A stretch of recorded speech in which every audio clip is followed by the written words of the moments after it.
தமிழ் திரைப்பட தயாரிப்பாளர் சங்க தலைவரா சாக்ஸ் அவர்களுக்கு நான் நன்றி சொல்லுகிறேன்.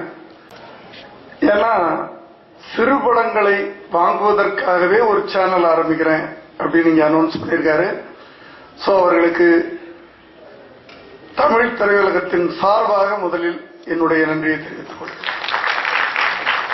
இவங்க முதல்ல வந்தவங்க சொன்னாங்க பேக் அகெயின் அப்படின்னு சொன்னாங்க. சினிமால கொஞ்ச காலம் 30 ஆண்டு காலம் சினிமால இருந்துட்டு வேற எங்கேயாவது போக முடியுமா? நோ சான்ஸ், சான்ஸே கிடையாதுங்க. இதுல ஒரு தடவை வந்துட்டோம்னா அதுலதான் நமக்கு வாழ்க்கையே. அதை பேசுற ஒவ்வொரு வார்த்தையிலையும் அந்த தன்னம்பிக்கை ஒன்று இருந்துச்சு. நான் நிச்சயமாக நான் இதில் வெற்றி பெறுவேன் அப்படின்னு வரும்போதே வெற்றி நிச்சயம். அந்த வெற்றி நிச்சயிக்கப்பட்டு விட்டது. எவன் டவுட்டோட உள்ள வரானோ அவன் ஜெயிக்க முடியாது.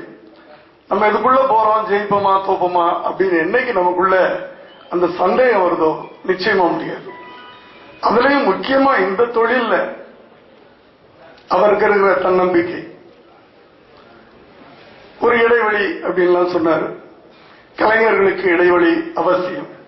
அது திரையுலகத்துல இடைவெளி இருந்தால்தான் அவன் மீண்டும் ஒரு ஃபயரோட வெளியே வந்து ஜெயிக்க முடியும்.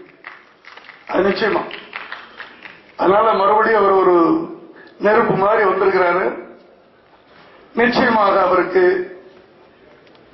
தமிழ் திரையுலகம் கை கொடுக்கும், தமிழ் திரைப்பட தயாரிப்பாளர் சங்கமும் கை கொடுக்கும் என்று சொல்லி இந்த படத்தின் வெற்றிக்கு எல்லாம் வல்ல இறைவனை வேண்டி நான் விடைபெறுகிறேன். நன்றி, வணக்கம்.